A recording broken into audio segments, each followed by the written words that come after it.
Hello and welcome back to Questions from Quarantine. I'm here with Dr. Margaret Bourdeaux and Professor Juliette Kayyem. We've had some news coming out of the CDC this week and some exciting vaccine news. First, I'll go to Dr. Bourdeaux to address that. Dr. Bourdeaux? Yeah, so there's a lot of good news.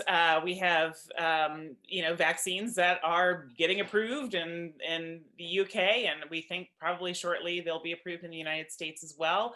Record pace vaccine, new technique for vaccines, a breakthrough in vaccine research. Incredibly exciting.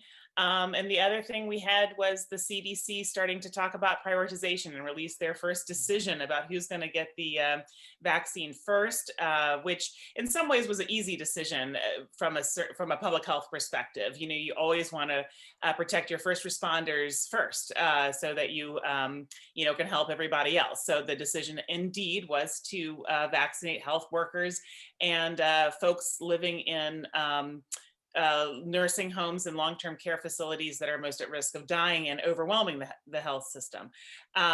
So that's all the good news. I think there's a long way to go, though, and some less good news, which Juliette could also talk a little bit about what happens next. I think this is great. I think this is like where, Margaret and I most naturally tag team. So the way to think about the next couple months is not as a recovery, but as a rolling recovery, that the vaccine is going to be distributed based on priorities, allocations, and it's going to roll over 2021. And so you are looking at, potentially the summer or later, in terms of feeling fully confident in terms of the vaccine distribution and feeling normal-ish, I guess I would say. So I call it a rolling recovery through 2021. So one way to think about tier one and and some of the changes that we anticipate is in my space, right, is think about it in terms of an airplane. We suffered a lot of damage. We're going in for the landing.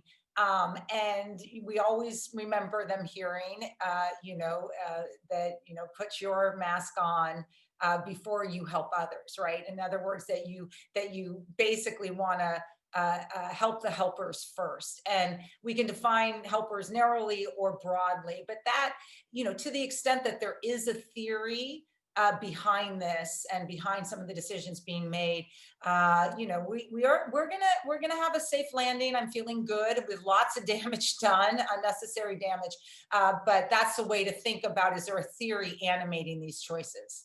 The other thing I would just say is now is the time to start, for everybody to start thinking about how we avoid this type of scenario in the future. We in health security, we really talk about the cycle of panic and neglect, where we are never on top of these types of communicable disease threats. And other health security threats. And so now is really the time, and I think you're going to start hearing a lot about this, I hope, among policymakers and in discussions. How do we build sort of neglect-resistant infrastructure and institutions to prevent this kind of event in the future?